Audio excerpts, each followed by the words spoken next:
په کابل کې د ملتونو ملګرتیا په نوم نړیوال نندارتون پرانیستل شوی دی. په یاد نندارتون کې چې تر 80 زیاتو شرکتونو ګډون کړی دی، د سوداګرو او پانګوالو د اتحادیې په هڅو د 3 ورځو لپاره پرانیستل شوی دی. د دغه نندارتون ګډونوال دا ډول نندارتونونه ګټور بولي او وایي چې د خپلو مشتریانو سره د اړیکو ټینګولو او د خپلو تولیداتو او خدماتو ته د بازار موندلو لپاره تر ټولو ښه لار دا ډول نندارتونونه دي. دوی له حکومت نه غواړي چې په راتلونکي کې د هم دا ډول نندارتونونه جوړ کړي څو خپل تولیدات او خدمات خلکو ته ور وپېژني. خپله نمایشګاه یو محل یو ځای ته وایي چې هلته تولید کننده یعنې څوک چې تولید کوي هغه یا څوک چې لیدنه کوي مشتري یو بل سره مخامخ کیږي او تولید کوونکي تلاش کوي چې خپل محصولات نوې تکنالوژي نوې اطلاعات مستقیما مشتری سره شریک کړي، یعنی دا مستقیم یو بازاریابی ده او ډیر ګټه لري. یک پلتفرم، یک زمینه است که شرکت‌های تولیدی را با مشتری‌ها و دیگر سوپرمارکت یا کسایی که ضرورت دارن یک پل ارتباطی است که میشن شرکت‌هایی که تازه یا سابقه تولید دارن اینجا جنس‌های خود میارن و به معرفی میگیرن. د نندارتون ته راغلي خلک وایي خوشحاله دي چې دغه نندارتون ته راغلي دي.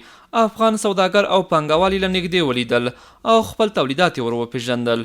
دوی زیاتوي چې په راتلونکي کې د هم دغه ډول نندارتونونه جوړ شي څو افغانان خپل وطني تولیدات وپېژني. پروسه پر مخ نورم لاړه سي چې تر څو د خلک عوام خلک د دې څخه خبر سي چې موږ کوم تولیدات کوو. اوس موږ زیات خلک چې زیات څخه نه خبره شي چې موږ په ملک کوم څه جوړیږي کوم څه نه جوړیږي. حکومت او نورې اړوند ادارې هم دغه ډول نندارتونونه ګټور بولي او وایي هڅه کوي چې په راتلونکي هم دغه ډول نندارتونونه جوړ کړي څو سوداګر او پانګوال خپل توکي او خدمات نندارې ته کیږدي او بازار ورته پیدا کړي. د دې مؤثریت د بل هر نوع فعالیت یا هر نوع کار په مقابل کې ډیر لوړ ده او ډیر موثره ده. تجاران خپل اموال، خپل اجناس، خپل تولیدات کولی شي چې په داخل د وطن کې او داخل د حیوات کې دا نمایش ته وړاندې کی. بی نهایت تلاش میکنیم، تیم ما تلاش میکنه، اتحادیه تلاش میکنه تا اینکه به سطح بین الملل به معیارات بین المللی خود عیار ساخته نمایشگاه را راه اندازی بکنیم که خوشبختانه دور قبل نمایشگاه ما بین کشور ازبکستان، ایران، ترکیه و تاجیکستان بود.